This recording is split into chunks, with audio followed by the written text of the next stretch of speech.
우리 동네 동전 마켓 유튜브 구독자 여러분 반갑습니다.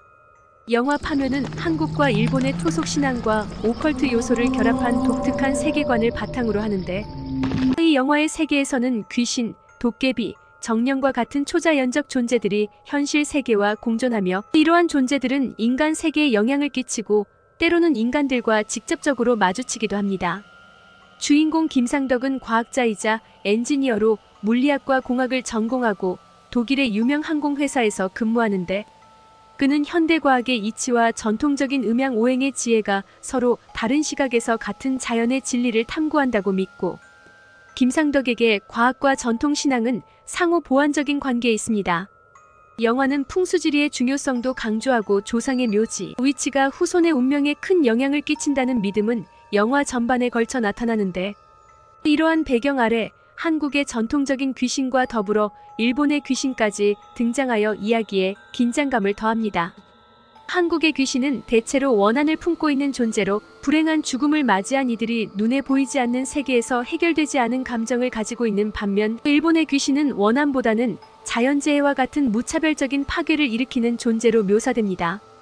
이 두 세계의 귀신들이 어우러지며 영화 속 세계는 더욱 복잡하고 신비로운 분위기를 자아냅니다. 이 이야기의 전개는 100년 전으로 거슬러 올라가는데, 일본에서 온 음향사 무라야마 준지는 백두대간에 말뚝을 박아 한국의 기운을 끊으려 하고, 이 과정에서 무라야마는 다양한 주술과 음모를 꾸밉니다. 그러나 현대로 돌아온 김상덕은 전통 신앙과 과학적 지식을 결합하여 이 위협에 맞서 싸웁니다.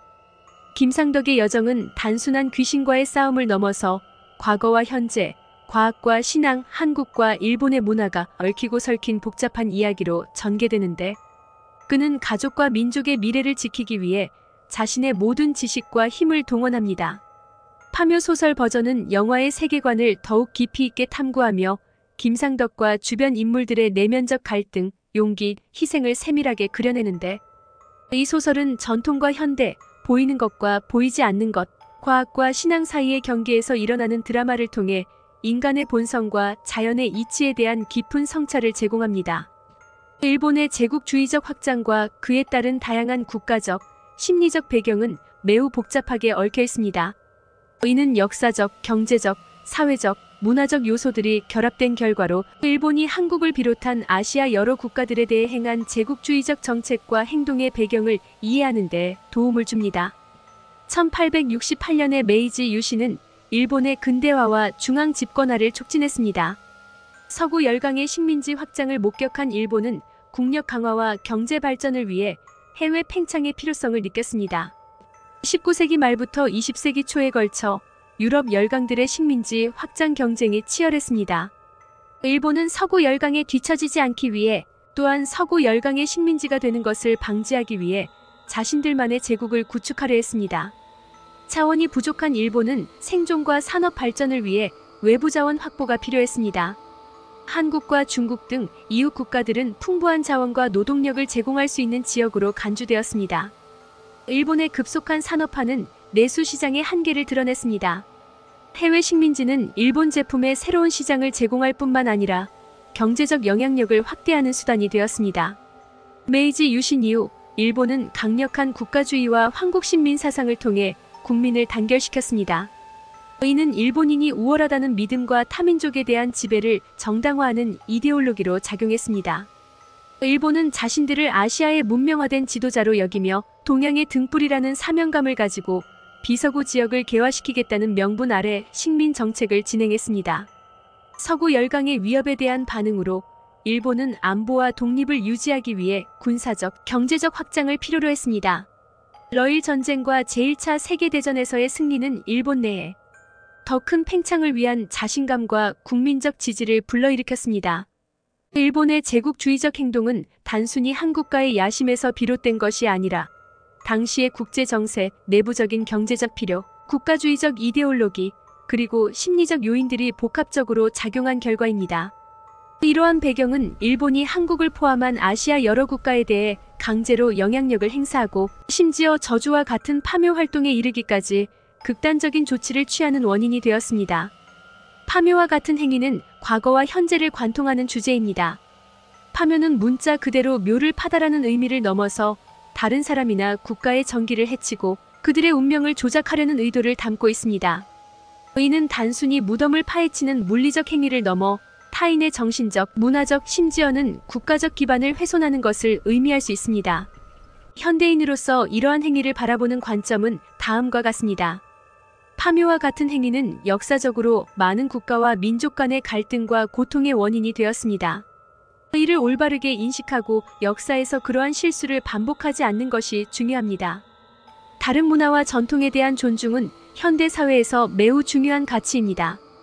타 문화의 정기를 해치려는 시도는 결국 국제적인 불화와 갈등을 불러일으킬 수 있습니다.